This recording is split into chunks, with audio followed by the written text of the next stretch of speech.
ये 2017 में वैकेंसी आई थी कांस्टेबल, 16 या 17 में आई थी कांस्टेबल की वैकेंसी। दिल्ली पुलिस हाँ, कांस्टेबल। दिल्ली पुलिस कांस्टेबल की। हाँ, तो आपने दिल्ली पुलिस को 2019 के अंदर ज्वाइन हाँ, किया? 2019 में ज्वाइन किया था। अच्छा, तो फिर 1 साल ट्रेनिंग कहाँ हुई आपकी, कौन से सेंटर पे? ट्रेनिंग हुई थी हमारी झड़ौदा कला, वहाँ पे अच्छा, पीटीएस झड़ौदा कला। हाँ, हमारी पीटीसी सामने रोड पार तो वो रोड पार करने में मैडम मुझे 4 साल लग गए। मैं मतलब जब पीटीएस में गया था तभी कहीं ना कहीं मन में तो था कि भाई हाँ, पीटीसी में ट्रेनिंग तो करनी है। हाँ, हाँ, तो एक आपने देखा होगा पीटीएस में अगर गए हुए तो घुसते ही लेफ्ट में मंदिर है। हाँ, हाँ, हाँ, तो मैं हाँ, मंदिर में यही कहता था, मैं कहा बाबा बस रोड पार करा दो, वहां रोड करनी है पार करा दो। ट्रेनिंग।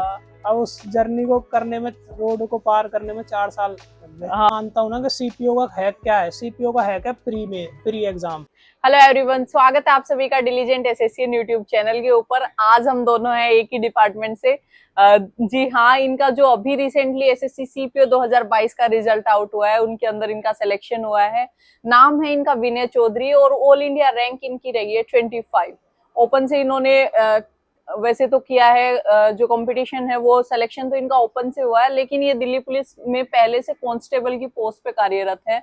2018 के बैच से ये दिल्ली पुलिस में कांस्टेबल के तौर पे कार्य कर रहे हैं। तो 4 साल आई गेस सर हो गए होंगे आपको। हाँ जी, 4 साल हो तो गए मैडम। लगभग इतना टाइम इनको जॉब में रहते हुए इन्होंने अपनी तैयारी की है, एसएससी सीपीओ के अंदर सिलेक्शन लिया है और आप सभी लोगों के साथ फाइट करके ही सिलेक्शन लिया है, ना कि जो डिपार्टमेंटल वाली लिस्ट होती है उसके अंदर सिलेक्शन लिया है। तो आज इनसे जानेंगे इनकी पूरी जर्नी कैसे रही। काफी सारे सीपीओ इन्होंने दिए हैं, काफी सारे अप्स एंड डाउन्स रहे हैं इनकी जर्नी के अंदर। तो सारी चीजें हम जानेंगे। आप लोगों को डेफिनेटली कुछ ना कुछ अपनी प्रिपरेशन के लिए हेल्पफुल जरूर मिलेगा, और जो दिल्ली पुलिस कांस्टेबल के एस्पिरेंट्स हैं उनके लिए भी कुछ ना कुछ मोटिवेशन की रहेगा कि कैसे दिल्ली पुलिस में कांस्टेबल होने के बाद भी इन्होंने अपनी जो आगे की पढ़ाई की और उसके अंदर अपनी जो सक्सेस हासिल की। तो सबसे पहले तो welcome sir, welcome to the show. Thank you. Sir, सबसे पहले तो मैं ये जानना चाहूंगी कि जैसे अभी रिसेंटली रिजल्ट आया, तो मतलब आपने रिजल्ट कैसे, किसने देखा, क्या रिएक्शन था उस टाइम पे, कहाँ थे आप? मैम ऐसा था, ड्यूटी करके घर गया था। मैं तो सो गया था। मुझे मतलब डेली हो रहा था कि आज आएगा, आ कल जाएगा, आएगा, आ कल जाएगा। आएगा। तो मतलब कई दिन से मैं कहा यार कहीं नहीं आ रहा, वैसे ही चल रही है अफवाह। तो मैं हाँ, तो सो गया था। फिर एक साथ मतलब 9:55 के करीब शायद हमारा हाँ, रिजल्ट आया हाँ। था। उसी टाइम पे सबके मैसेज कॉल एकदम से फोन बजने लग गया। तो मतलब फिर उसके फिर बाद आपको देखा। लगा हाँ, कुछ तो हलचल कुछ हुई तो हुआ। है।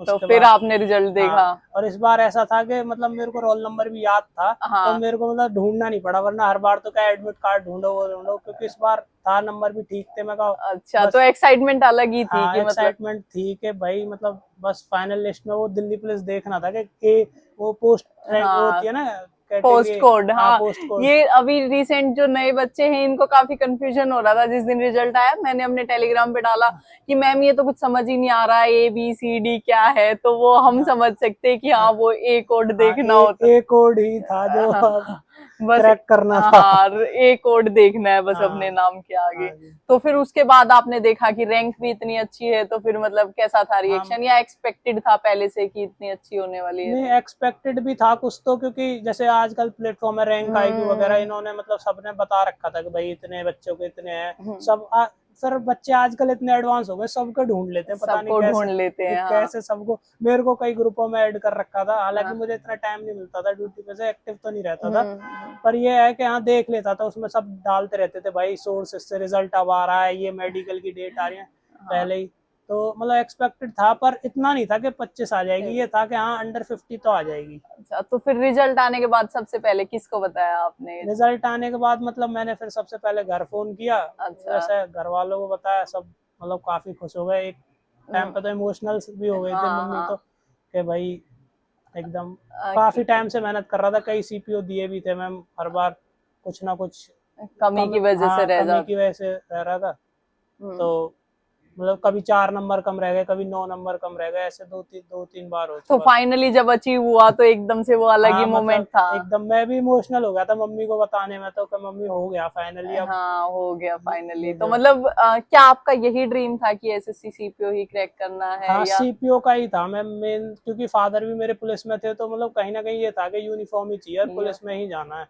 अच्छा, तो तो फिर मतलब पुलिस के लिए ही फैसिनेशन था हाँ, आपका? अपना पैशन भी था। और मतलब ये था कि पुलिस में अब काम करते हुए भी 4 साल हो गए, तो कहीं ना कहीं जैसे बाहर से जो चीजें लगती है वो अंदर आके पता चला कि भाई हाँ, पुलिस के बारे में जैसा लोग नेगेटिव सोचते हैं वैसा नहीं है। काम भी, वर्कलोड भी है, और मतलब पुलिस काम भी बहुत करती है। काम भी बहुत करती है। अभी हम भी ट्रेनिंग में सीख रहे हैं कि हमें क्या क्या करना है काम। बिल्कुल, तो अभी जब आप बाहर आओगे कई एक्सपीरियंसेस आपके अच्छे भी होंगे बुरे भी होंगे, मतलब डे टू डे लाइफ में कुछ ना कुछ आप घर जाओगे आपको लगेगा कि हाँ मैं कुछ करके आई हूँ। करके आई हूँ, कुछ ना कुछ नया हाँ जी। आपकी उस लाइफ में होता रहेगा। तो आप लोगों का एसएससी सीपीओ 2023 का एग्जाम आने वाला है, और जैसे ही एग्जाम अप्रोच करता है तो मेरी तो स्ट्रेटेजी यही होती है कि ज़्यादा से ज़्यादा मॉक टेस्ट दें और अलग अलग प्लेटफॉर्म के दें, अलग अलग सिचुएशंस के अंदर मॉक टेस्ट अटेम्प्ट करें, अलग अलग पैटर्न से होने चाहिए, ताकि सारे पैटर्न्स जो हैं वो आपको पता लग जाए, वो उससे गो थ्रू हो जाओ आप। अलग भी पैटर्न का अगर आपका पेपर पूछ लिया जाता है तो आप अच्छा स्कोर कर पाओ। अभी मैं आप लोगों को एक प्रैक्टिस मॉक्स की तरफ से फ्री मॉक टेस्ट का लिंक प्रोवाइड करवा रही हूँ। इसका जो लिंक है वो मैंने डिस्क्रिप्शन बॉक्स में भी डाल दिया है, पिन कमेंट में भी डाल दिया है। आप लोग जाके इस मॉक टेस्ट को अटेम्प्ट करना है, और जो भी आपका स्कोर हो वो कमेंट सेक्शन में लिखना, सेक्शन वाइज स्कोर अपना लिखना, ताकि मैं भी थोड़ी बहुत आपकी हेल्प कर पाऊँ कि किस तरीके से आप अपना स्कोर जो है वो इम्प्रूव कर सकते हो। सभी लोग जाके अटेम्प्ट करना, क्योंकि फ्री ऑफ कॉस्ट है और एक अलग पैटर्न आपको देखने को मिलेगा। तो डेफिनेटली इसको अटेम्प्ट करना और अपना स्कोर मुझे बताना। सर थोड़ा सा अपनी बैक स्टोरी में जाते हैं, थोड़ा सा मुझे अपना बैकग्राउंड के बारे में बताओ। आप बेसिकली कहाँ से बिलोंग करते हो, आपकी जो बेसिक एजुकेशन है वो कहाँ से हुई है? मैं यूपी के बुलंदशहर डिस्ट्रिक्ट से बिलोंग करता हूँ। वैसे मेरी स्कूलिंग हम अलीगढ़ से हुई है, अलीगढ़ मुस्लिम यूनिवर्सिटी आपने सुना हो तो। हाँ हाँ। अलीगढ़ मुस्लिम यूनिवर्सिटी, तो उसमें क्या है स्कूलिंग भी है, तो अच्छा। यूनिवर्सिटी है वैसे पर हाँ। स्कूलिंग भी है, उसके स्कूल्स भी हैं। तो फर्स्ट से 12th तक मैं वहीं पढ़ा हूँ। अच्छा। फिर तो उसके बाद मेरा बीटेक में हो गया था, एमयू बीटेक में, गवर्नमेंट कॉलेज था, पर मेरे को था कि मेरे को तो यार प्राइवेट सेक्टर में जाना नहीं है। उसके बाद मैं फिर वहां से ड्रॉप ले लिया था। 1 साल मेरी ड्रॉप भी हो गई थी। हाँ। एनडीए के चक्कर में हुई थी वो, मतलब अच्छा, मेरा था तो सीन मतलब के, यूनिफॉर्म के हाँ लिए ही यूनिफॉर्म के लिए पैशन पहले था। से था। फिर आगरा यूनिवर्सिटी से ग्रेजुएशन करी थी, बीएससी, हाँ। और तभी से तैयारी कर रहा था गवर्नमेंट एग्जाम्स की। फिर ये 2017 में वैकेंसी आई थी कांस्टेबल, 16 या 17 में आई थी कांस्टेबल की वैकेंसी। दिल्ली पुलिस हाँ, कांस्टेबल। दिल्ली पुलिस कांस्टेबल की। हाँ हाँ। तो मैं यहाँ आ गया था, मुखर्जी नगर 17 में आया था। तो तभी उसी टाइम पे वैकेंसी आ गई। मैं तो सीजीएल इसका सीपीयू और इनका सोच के आया था कि एसएससी की ये करेंगे। हाँ। उसी साल फिर एसएससी से ही आई थी दिल्ली पुलिस की वैकेंसी भी। तो मैं सोचा इसका भी ट्राई कर लेते हैं। हाँ। तो सिलेबस तो लगभग सेम था, मैथ रीजनिंग और ये सभी हाँ था। ऑलमोस्ट सेम ही है, एसएससी कंडक्ट कराती है उन हाँ, सारे एग्जाम्स का एक बस जैसा ही इंग्लिश होता नहीं आती थी उसमें, है। तो मैथ रीजनिंग और ये जो जीके करना था। उसका जीके थोड़ा वन लाइनर वाला पढ़ना पड़ता है, पूरी लूसेंट आपको एक तरीके से रटनी पड़ जाती है। रटनी पड़ जाती है। तो वो करा था उस टाइम पे, सही मार्क्स थे, 84 मार्क्स थे, 77 कट ऑफ गई थी, तो उसमें हो गया था। उसके बाद फिर 1 साल ऐसे ज्वाइन नहीं कर पाया था मैं कुछ रीजंस की वजह से। हाँ। फिर 19 में मैंने ज्वाइन किया था। अच्छा, तो आपने दिल्ली पुलिस को 2019 के अंदर ज्वाइन हाँ, किया? 2019 में ज्वाइन किया था। अच्छा, तो फिर 1 साल ट्रेनिंग कहाँ हुई आपकी, कौन से सेंटर पे? ट्रेनिंग हुई थी हमारी झड़ौदा कला, वहाँ पे अच्छा, पीटीएस झड़ौदा कला। हाँ, हमारी पीटीसी सामने रोड पार तो वो रोड पार करने में मैडम मुझे 4 साल लग गए। मैं मतलब जब पीटीएस में गया था तभी कहीं ना कहीं मन में तो था कि भाई पीटीसी में ट्रेनिंग तो करनी है। हाँ हाँ तो एक आपने देखा होगा पीटीएस में अगर गए हुए तो घुसते ही लेफ्ट में मंदिर है। हाँ हाँ हाँ। तो मैं मंदिर में यही कहता था, मैं कहा बाबा बस रोड पार करा दो, वहां रोड करनी है पार करा दो। ट्रेनिंग। अब उस जर्नी को करने में, रोड को पार करने में 4 साल लग गए। हाँ, अभी हम गए थे, उसमें भंडारा था कुछ टाइम पहले उसी मंदिर में, तो वहाँ तो रोड पार करने में वो 4 साल का सफर हाँ, चला गया। हाँ तो जी, फिर कह मतलब सकते हैं। कैसा रहा आपका, जैसे आपने ट्रेनिंग की होगी तो उस टाइम पे, जैसे अब मैं देख पा रही हूँ कि काफी बिजी स्केड्यूल रहता है मेरा। ट्रेनिंग में तो मैम मैंने मेंस दिया था उसका 18 वाला, तो जो 18 का सीपीओ था वो लेट हो गया था, सीबीआई वगैरह का मैटर चला हाँ था हाँ एसएससी में। तो 19 में हुए थे वो एग्जाम सारे। हाँ। तो उस टाइम पे ट्रेनिंग पे थे, तो मेंस दिया था ट्रेनिंग में से। तो वैसे मार्क्स ठीक भी आ गए थे, और उस एग्जाम के हिसाब से कम भी थे, क्योंकि कट ऑफ बहुत हाई गई थी, बहुत हाई गई थी। 349 गई थी। मुझे आज तक शायद गई नहीं है कभी सीपीओ की हाँ इतनी हाँ कट हाँ। ऑफ। तो मतलब 180 थे ट्रेनिंग में से। ऐसा करता था मैं ट्रेनिंग में कि मतलब मेरे जो उस्ताद थे वो भी काफी सपोर्ट करते थे। तो शाम को लाइब्रेरी, वहाँ पे भी लाइब्रेरी है, मिल जाता है टाइम, पर वो अपने नींद के टाइम में से निकालना पड़ेगा आपको, अगर वहाँ पढ़ना है तो। वहाँ पढ़ना तो वो मतलब ऐसा नहीं है कि आपको पढ़ने का टाइम अलग मिल जाएगा। स्कूल में जैसे वो जब लॉ वगैरह पढ़ाते थे टीचर्स, स्कूलिंग भी होती है वहाँ, तो लॉ पढ़ाते हैं, तो उसमें थोड़ा पीछे बैठ जाओ, अपना कुछ अपना पढ़ लो, अपना पढ़ लेते तो थे। ऐसे पढ़ लेता था। फिर वहां से फिर थोड़ा गैप भी हो गया, जब एग्जाम हो गया तो मैं भी थोड़ा रिलैक्स हो गया कि अभी कोई एग्जाम नहीं है। पर वो गैप हो जाता है कहीं ना कहीं आपकी स्टडी में। फिर ट्रेनिंग से बाहर आते ही पोस्टिंग हो गई, तो अच्छा, तो फर्स्ट पोस्टिंग कहाँ मिली आपको फिर उसके बाद? मैम उस टाइम पे कोविड के टाइम पे हमारी पास आउट नहीं हो पाई थी, तो डायरेक्ट हम डिस्ट्रिक्टों में अटैच कर दिए थे। ओके ओके, तो मैं नॉर्थ ईस्ट डिस्ट्रिक्ट में डीसीपी ऑफिस में आ गए गए थे थे। हम, हाँ। ओके, वहाँ 3 महीने रहे, उसके बाद हमारी रिपोस्टिंग हुई थी, तो मेरी 7th बटालियन में हुई थी, मालवीय नगर। अच्छा 7th हाँ बटालियन के जी, हाँ अंदर। जी। तो फिर वहां आपको क्या मतलब टाइम मिल जाता था पढ़ने हाँ, के फिर लिए? मैंने वहाँ पे मतलब ये था कि वहाँ मैंने ऑफिस में विलिंगली मैं ऑफिस में काम कर लूंगा भाई। तो हम्म। मेरे को ऑफिस में क्या था, वहाँ सैटरडे संडे ऑफ मिल जाता था, और हाँ, 10 से 5 की जॉब थी।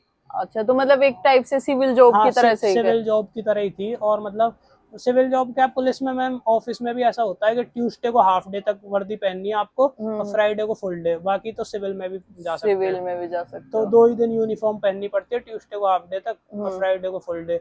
और उसके बाद जैसे टाइम घर जाके भी मिल जाता है, 6 बजे आप फ्री हो रहे हो तो हम्म, अपना 8 बजे पहुंच के अपना पढ़ने बैठ सकते हो, पढ़ने 8 से 12 पढ़ सकते हो खूब। तो वैसे टाइम मिल जाता था सैटरडे संडे। और जो मेरे साथ के कलीग्स थे वो भी काफ़ी सपोर्ट करते थे, जैसे मेरा कोई एग्जाम आता था तो हम्म, छुट्टी वगैरह भी टाइम से मिल जाती थी। और अच्छा, मतलब मेरी सीट का, जैसे मेरी जिस सीट पे मैं काम करता था हम्म। उसका काम भी मतलब वो संभाल लेते थे, तो अच्छा तो मतलब कि आपका एग्जाम आ रहा है, हाँ। बर्डन तो वो हाँ, वो कर लेते। वो मेरा काम करते थे कई बार। अच्छा अच्छा, तो मतलब जो दिल्ली पुलिस परिवार है उसका भी काफी सपोर्ट नहीं रहा नहीं, आपको। बिल्कुल मैडम, मैं तो कह रहा हूँ मेरा सिलेक्शन ही इस वजह से हुआ कि मेरा साथ का जो स्टाफ था वो बहुत कोऑपरेटिव था। मैंने कुछ ऐसा सुना था पहले, नोशन है कि हाँ आपस में सपोर्ट नहीं होता है, ये नहीं होता है, लेकिन आप तो कुछ और ही बातें नहीं बता। मैडम, मैं तो अभी तक मेरी तीसरी पोस्टिंग है, अब मैं साइबर न्यू दिल्ली में चल रहा हूँ। तो हाँ वहाँ भी मेरे को तो स्टाफ बहुत कोऑपरेटिव मिला है, और अब ये तो मेरे को तो जहाँ भी गया हूँ मैम स्टाफ कोऑपरेटिव मिला है हर जगह। हाँ, तो वो कुछ शायद आप लोगों के भी एफर्ट होते होंगे कि जब आप फ्री हो तो उस जी टाइम पे आप जी जी। उनका काम संभाल लो या आप उनको देख कोई लो। भी मैम रिलेशन है वो 2 वेज है, अगर हाँ, हम उनके लिए कुछ कर रहे हैं तो वो भी हमारे लिए कुछ कर रहे हैं, तो ये तो 2 वेज है, अगर जैसे करोगे वो वैसे। वैसा हो जाएगा। तो फिर अभी जो सीपीओ 2022 आपने दिया, तो उस टाइम पे आपने मतलब जो एग्जाम जब आया, फॉर्म आया, तो क्या सोच के दिया था कि भाई इस बार ले लूंगा, या बस नहीं, एक इस ट्राई बार कर रहे थे, क्या था? बहुत पॉजिटिविटी के साथ दिया था। मैं कहा अब जो हर बार जो रह रहा है अब क्लियर करना है कैसे भी करके। हाँ, तो वहीं मालवीय नगर में लाइब्रेरी है हमारे पीटीएस में, हम्म, पुलिस ट्रेनिंग स्कूल बोलते हैं उसको, तो हाँ, वहाँ लाइब्रेरी है, वहीं पढ़ता था मैं। तो अब के मैंने छुट्टी वगैरह भी ज़्यादा नहीं ली थी, हम्म। और वहीं 15-20 दिन की यल प्री से पहले लगाई थी और मेंस से पहले ली थी। अच्छा तो मतलब छुट्टियां वगैरह आपको प्रॉपर मिल जाती थी हाँ, एग्जाम से? छुट्टी छुट्टी अपनी अगर जो ईएल जैसे साल में 30 ईएल मिलती है और हम्म। 15 सीएल, तो वो मिल जाती है अगर आपके जेन्युइन रीजन है। अगर कोई मतलब जैसे 15 अगस्त नहीं है, 26 जनवरी नहीं है, तो मतलब जैसे 15 अगस्त, छब्बीस स्टाफ की जनवरी शॉर्टेज नहीं है? शॉर्टेज नहीं है, तो मिल जाती है मिल छुट्टी। जाते आपका वैलिड रीजन होना चाहिए, मतलब कि भाई मेरे को जेन्युइन है। हैं, ये इसलिए चाहिए हाँ, मेरे को छुट्टी। और मतलब ऑफिसर्स भी मुझे लगता है सारे सपोर्टिव होते हैं, अगर आपका जेन्युइन रीजन है तो। कोई भी है, डीसीपी हैं, एसीपी हैं, सारे अपने सब सपोर्ट करते हैं। अच्छा तो सर मतलब काफी लंबी एक जर्नी रही आपकी, 2017 से आप हाँ बता रहे हो हाँ कि जी, हाँ तैयारी की, अब 2023 अपने आ जी गया है, जी। फाइनली अब अचीवमेंट मिली। तो जो 2022 का अटेम्प्ट आपने दिया, उसके अंदर क्या अलग अप्रोच के साथ आपने काम किया कि मतलब कुछ आपने ऐसा सोचा था कि इस बार यहाँ कमी रह रही है तो इसको कंप्लीट करता हूँ, या कैसे काम मैम किया? जो मैं मानता हूँ ना कि सीपीओ का हैक क्या है, सीपीओ का हैक है प्री एग्जाम। हाँ मतलब हम सोचते हैं कि जैसे मेंस में इंग्लिश आएगी तो इंग्लिश पढ़ने लग जाते हैं प्री में, मतलब हाँ इंग्लिश इंग्लिश हाँ, इंग्लिश का ज्यादा वेटेज है। पर मेरा मानना यह है सीपीओ का हैक जो है प्री है। अगर अच्छा, आपने प्री में एक बार अच्छा स्कोर कर लिया ना, तो आपको सिलेक्शन डेफिनेटली मिल ही जाएगा। और अगर ड्रीम पोस्ट चाहिए तो उसके लिए मेंस में भी एफर्ट डालने पड़ेंगे, हाँ क्योंकि जो इंग्लिश का एग्जाम है ना मेंस का, तो उसमें एवरेज बंदा भी 150 ले आता है। हाँ, उसमें आप गैप कवर नहीं कर सकते कि भाई मैं प्री में तो कम लाया, अब मैं गैप कवर करके दिल्ली पुलिस ले लूंगा। तो अगर प्री अच्छा नहीं हुआ ना, तो मतलब आपको हो सकता है मेंस अच्छा दे के आप कोई पोस्ट ले लो, पर आप ड्रीम जॉब कैसे, जैसे बहुत से लोगों का सपना ही है कि दिल्ली पुलिस ही लेनी है। मैं भी हर बार बस एक ही चॉइस बढ़ता था कि दिल्ली पुलिस। दिल्ली पुलिस ही लेनी है। हम्म। तो वो नहीं मिल सकती अगर आपका प्री बिगड़ गया है तो। अच्छा तो इसका मतलब, तो फिर एक मेरे से क्वेश्चन पूछा जाता है फ्रिक्वेंटली, कमेंट सेक्शन में आता है, क्या अगर हम मैथ्स ना पढ़ें तो हमारा दिल्ली पुलिस में हो सकता है? नहीं, मेरे को नहीं लगता। मैं मेरे हिसाब से, अगर कोई बच्चा ये सोच रहा है कि मैं प्री प्री मतलब मैथ्स नहीं पढ़ूं या प्री अच्छा ना करूं, और हाँ, मेंस में आप कितना स्कोर कर सकते हो, आप मैक्स टू मैक्स 195 ले आओगे। हम्म, तो पर एवरेज से थोड़ा ऊपर वाला बच्चा भी 180 ला रहा होगा उस एग्जाम में। हाँ। तो 15 नंबर का गैप और वहां आप 50 नंबर का मैथ छोड़ रहे हो, तो वो मुझे नहीं लगता कवर नहीं हो पाएगा। कवर नहीं हो पाता। तो फिर आपने प्री के ऊपर इस बार ज्यादा हाँ, मेहनत प्री की? के ऊपर ज्यादा फोकस करा, मैथ में अच्छा स्कोर करने की कोशिश करी, मैथ, रीजनिंग, जीके। एक अब के जीके थोड़ा अनसर्टेन होता जा रहा है एसएससी का, तो जीके पे काफी मेहनत करी, करंट वगैरह सारा पढ़ के गया, तो प्री में अच्छा स्कोर हो गया था। तो इस वजह से फिर मैं कहा, एक बार अपना स्कोर ही बता दो सर कि प्री में कितना था, मेंस के प्री अंदर? में मेरे 170 के करीब थे, 169 पॉइंट कुछ थे, और मेंस में मेरे थे 179 पॉइंट समथिंग, तो ओवरऑल 349 पॉइंट कुछ था। मतलब 350 हाँ, स्कोर? 350 के करीब था। तो 400 में से 350 बहुत बड़ा एक वो स्कोर हो जाता है, और प्री के अंदर भी 170 आप बता रहे हो। हाँ जी, हाँ। तो बहुत अच्छा स्कोर हो जाता है ये सर, मेरा भी नहीं था। काफी अच्छा स्कोर है आपका। कॉन्ग्रेचुलेशंस अगेन कि आपने फाइनली वो अचीव कर लिया जो चाहिए था। तो सर थोड़ा सा हम जाते हैं अभी सब्जेक्ट वाइज बात करते हैं कि जैसे अगर मैं आपसे जानना चाहूँ, अगर कोई एस्पिरेंट अभी आगे अपनी तैयारी कर रहा है एसएससी सीपीओ 2023 के लिए, तो उसको कैसे अप्रोच करना चाहिए अपने मैथ्स को, अगर हम पर्टिकुलरली बात करें तो? मैथ्स का मैम अब तो यही है, देखो अब तो टाइम कम रह गया 23 के प्री में, तो अब ये है कि आप जो है मॉक जरूर दें। एक तो मॉक में देखें, जैसे 50 क्वेश्चन, मतलब 50 क्वेश्चन आ रहे हैं, तो किस चैप्टर से हमारे गलत हो रहे हैं उस चैप्टर के प्रीवियस ईयर लगाएं। प्रीवियस ईयर में मतलब ये नहीं जो ये 17-18 के बाद जो एसएससी ने थोड़ा टीसीएस जब से कराने लग गया, उन्हीं पेपर्स को लगाएं। पुराने एसएससी से अब चेंज हो चुका है। हाँ, पुराने वाले जो 16 से पहले के पेपर है वो तो यूजलेस हो गए। कुछ मार्केट में बुक्स हैं भाई 10,000, मतलब वो कितने क्वेश्चंस वाली आती हैं, वो हाँ, 16,000 16,000, और उन्हें लगा, मेरे हिसाब से वो रेलेवेंस नहीं है। अब जो है आप टीसीएस वाले ही लगाओ, क्योंकि टीसीएस एग्जाम कंडक्ट करा रहा है, तो काफी चेंज कर दिया एसएससी को। तो आप इतने लगाने की बजाय क्वालिटी स्टडी पे ज्यादा फोकस करो कि भाई मेरे को यही पढ़ना है, ये इतने इतने, और उसी चैप्टर के प्रीवियस ईयर करो जिसमें वीकनेस आ रही है। अच्छा, तो मतलब मेजरली प्रीवियस ईयर क्वेश्चंस को हमें हाँ, प्रीवियस ईयर अगर आपका मतलब स्ट्रॉन्ग है ना, देखो 50 क्वेश्चन आने हैं मैथ के, तो 40 तो प्रीवियस ईयर से बिल्कुल रिलेटेबल आएंगे। मैं ये नहीं कह रहा वही क्वेश्चन आ जाएंगे, पर रिलेटेबल आएंगे। जो पैटर्न पिछले मतलब पहले यूज हो चुका है वही आएगा।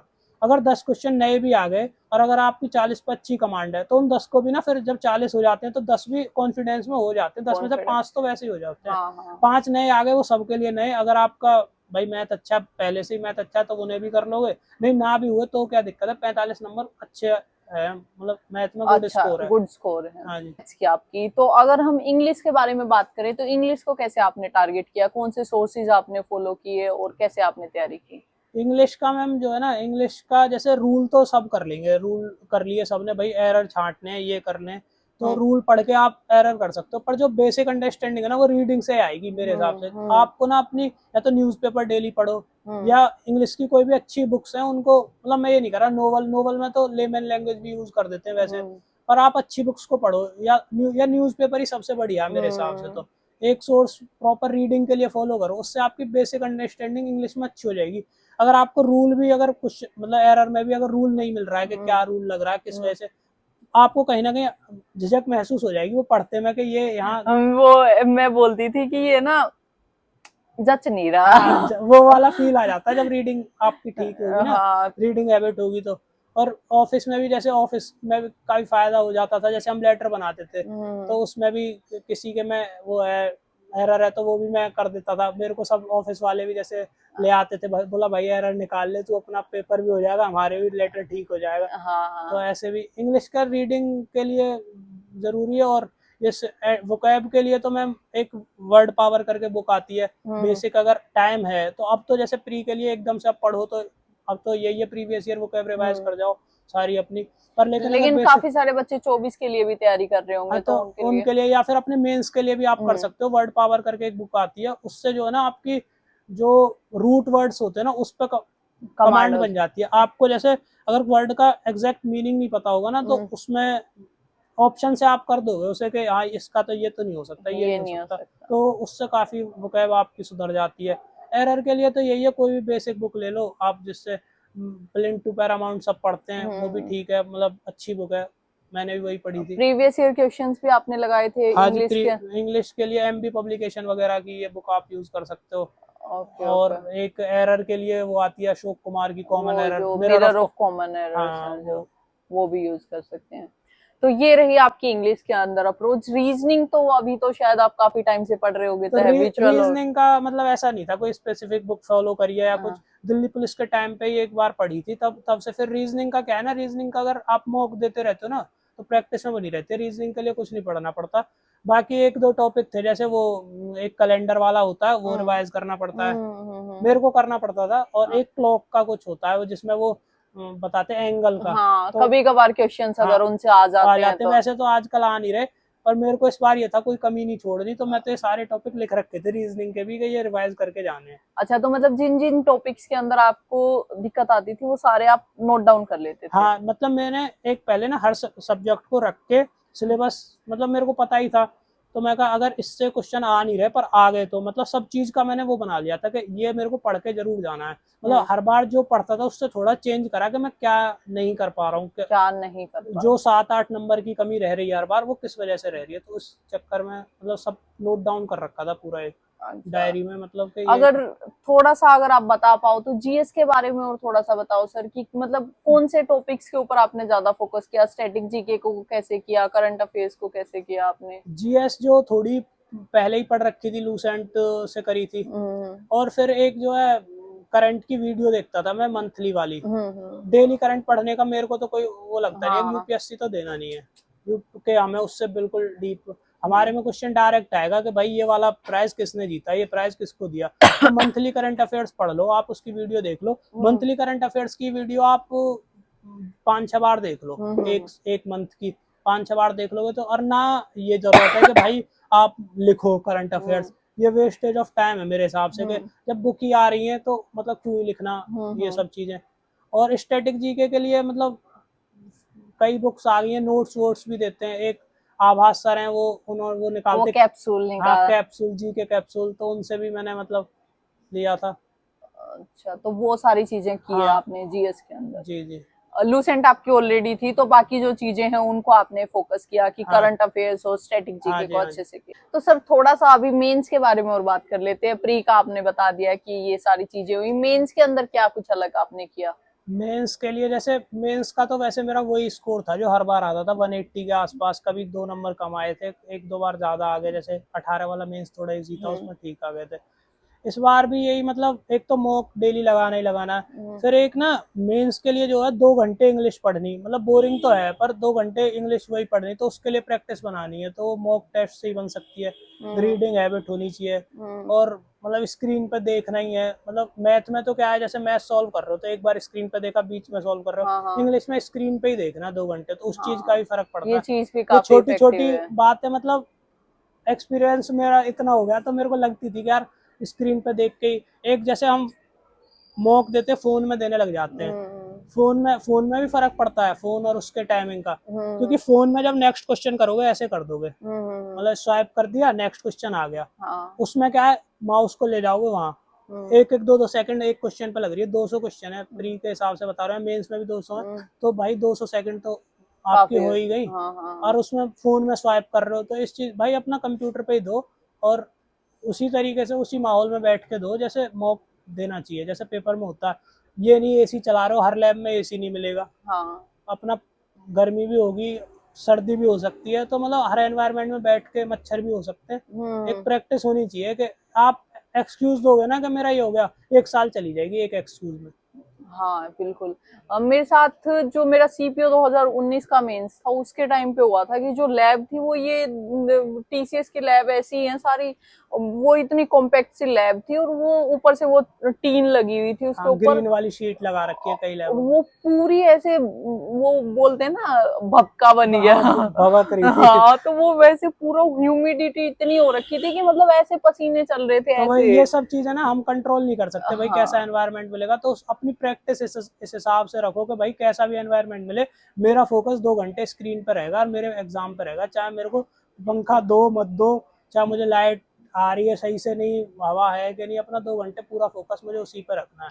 हाँ, उस दिन बहुत परेशान हो गए थे वो लोग हम एग्जाम देते हुए कि हाँ मतलब इतनी बुरी तरीके से पूरे वो टपक रहे थे, लेकिन फोकस तो फिर वही था कि वो हाँ।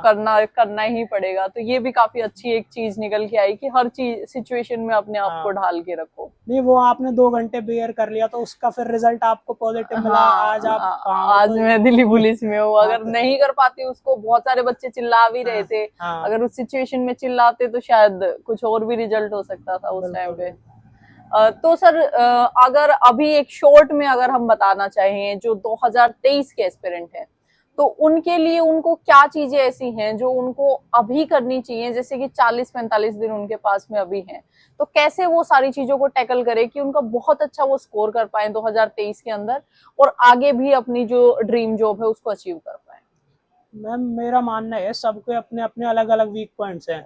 मेरा मतलब कई लोगों का जैसे ये SI एंड CI वाला चैप्टर जो होता है बहुत स्ट्रॉन्ग होता है, हाँ हाँ मेरा यही वीक था। हाँ। किसी का एडवांस मैथ वीक होता है, मेरा एडवांस मैथ स्ट्रॉन्ग था। मतलब मैं जैसे अभिनय सर को फॉलो करता था, तो उनके ट्रिक्स मतलब मैं बहुत रिगरेसली फॉलो करता था। मेरे को कोई टीचर और बता दे या मतलब ये था कि जो चीज सीख ली ना एक बार, फिर ठीक है यार 1 सेकंड इसमें ज्यादा लग रही है, हो सकता है अगले क्वेश्चन में मैं इससे बेटर करूँ।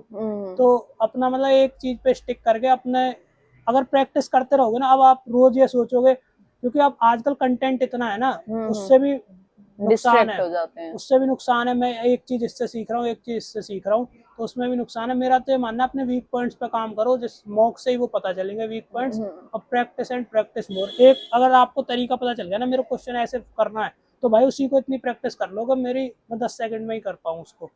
ओके। और अभी जैसे 40 दिन है, तो क्या रोज मॉक टेस्ट देने चाहिए या फिर अल्टरनेट डेज पे देने चाहिए, और मतलब मॉक टेस्ट की कितनी रेलिवेंसी है? मॉक टेस्ट की रेलेवेंसी तब है अगर आपका स्कोर आ रहा है 140, तो भाई डेली मॉक दो। डेली मॉक तो। अगर आपका स्कोर आ रहा है 110, 105, 115, तो भाई पहले अपना सिलेबस खत्म करो। आप तीसरे चौथे दिन मॉक दो और देखो किस सब्जेक्ट में कहाँ गलत हो रहे हैं। तो मॉक भी डिपेंड करता है आप किस लेवल पे हो। किस लेवल पे हो। अब आप अगर ठीक लेवल पे 140 स्कोर कर रहे हो, तो फिर तो आप डेली मॉक दे सकते हो। हाँ, क्योंकि ऑलमोस्ट सिलेबस कंप्लीट है, सिलेबस तभी आप तो कंप्लीट है, इतने 140 नंबर आ स्कोर रहे कर हैं। रहे हो। जी जी। और अगर 100 के आसपास हो तो आपका हाँ, सिलेबस कंप्लीट नहीं है तो। सिलेबस ही कंप्लीट नहीं है। मतलब आप ये नहीं कह सकते कि मैं भाई डेली मॉक देके फिर बढ़ा लूंगा, फिर बढ़ेंगे नहीं, क्योंकि 2 घंटे तो आप मॉक में दे दोगे, 1 घंटे एनालिसिस में, तो सिलेबस कब खत्म करोगे आप। तो पहले सिलेबस ही कंप्लीट कर लें अगर जिनके कम आ रहे हैं। जिनके कम आ रहे हैं सर। और अगर इन जनरल हम दिल्ली पुलिस के बारे में बात करें, तो मतलब आप जो आने वाले फ्यूचर जनरेशन है हमारे, बोल सकते हो एक टाइप से डिपार्टमेंट के अंदर हमारे छोटे भाई बहन जो आएंगे, उनको कैसा एक मैसेज देना चाहोगे कि ये डिपार्टमेंट कैसा है, कैसा उनका वर्क प्रोफाइल होने वाला है, क्या उनकी लाइफ होने वाली है, मतलब क्या आप उनको बताना चाहोगे?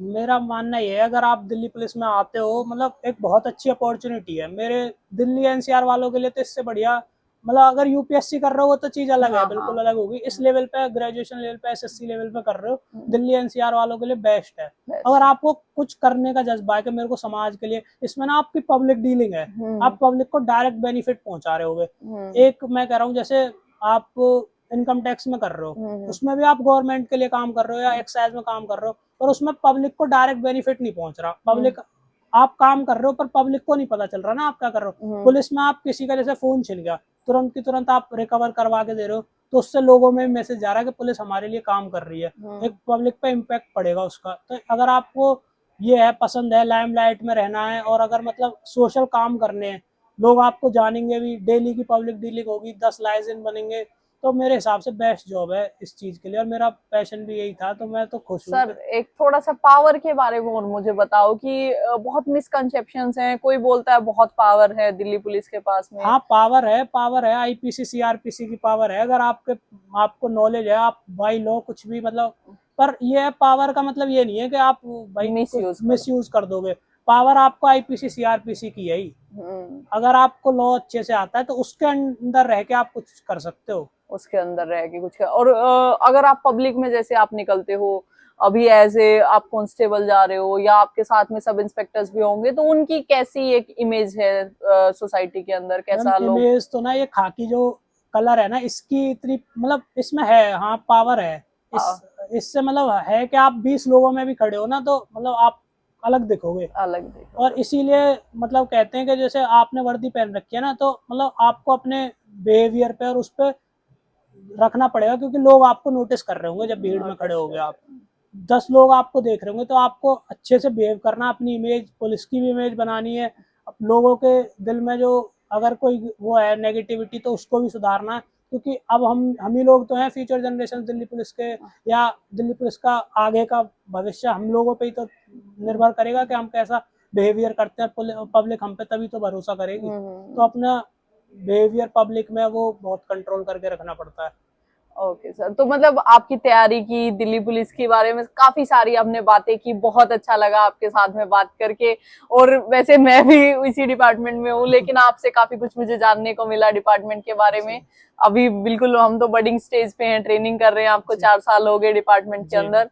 और बाकी आओ फिर हमारी पीओपी पे फटीक करने के लिए तो आना ही पड़ेगा। जी जी, हम तो चाह रहे हैं जल्दी से ज्वाइनिंग हो, जल्दी आप लोगों की पीओपी के लिए हम हाँ, वहाँ मेहनत पीओपी के करें। लिए मतलब बहुत अच्छा लगता है पुराने बैच की पीओपी देखना। जी। हमने जैसे 48 बैच की पीओपी देखी थी तो जी बहुत जी, अलग, 18 जो सीपीओ था उनकी देखी थी तो काफी जैसे अच्छा लग रहा था। अभी हमें तो थोड़ा एक्सपीरियंस हो गया, क्योंकि कांस्टेबल की कर ली, उस हाँ टाइम पे भी काफी पीएसआईज की पीओपी हाँ हमारे सामने हुई थी, तो हाँ थोड़ा एक्सपीरियंस। बाकी जैसे जो नए बिल्कुल आएंगे ना, उनको तो ऐसा लगेगा यार कितनी अच्छी चीज है, देख कैसे एकदम हाथ मिला के चल रहे हैं, हाँ, बिल्कुल एकदम अलर्ट हैं, एकदम बिल्कुल वो अलग ही वाइब अलग होती ही है एक। वाइब और होती है। पेरेंट्स आते हैं वहां हाँ पे जी, और इतना अच्छा माहौल होता है, बिल्कुल वो भी एक अलग ही चीज है।